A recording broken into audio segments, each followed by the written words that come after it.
عم بشير الخدام بيقول ان في جواب جه، على الله يكون من ماما. دي بقالها كتير ما بعتتليش. لازم هو ده اللي على المكتب. لا تنسى سهرتنا الليلة، قبلات ميم به.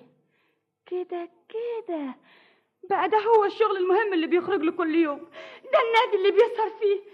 انا يخوني ويغشني بالشكل ده انا هطربق البيت على دماغه. يستحيل اقعد معاه بعد كده.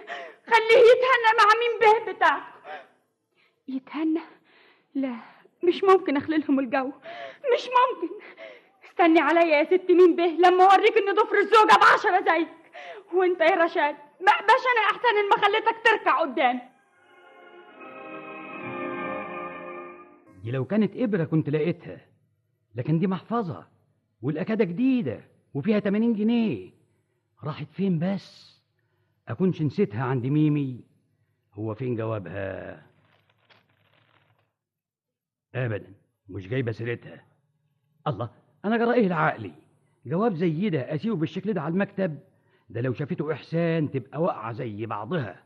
لا، ده يستخبى في الجيب. مسوار رشاد.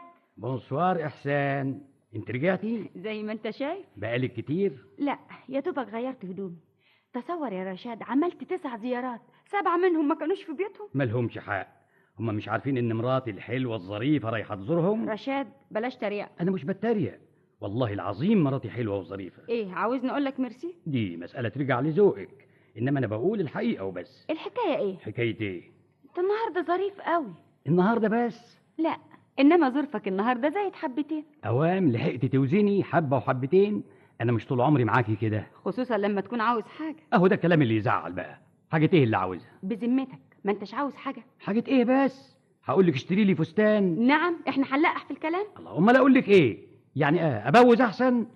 اكشر عشان تستريحي؟ طب ما تزعلش قوام كده. ما هو انت مالكيش حق.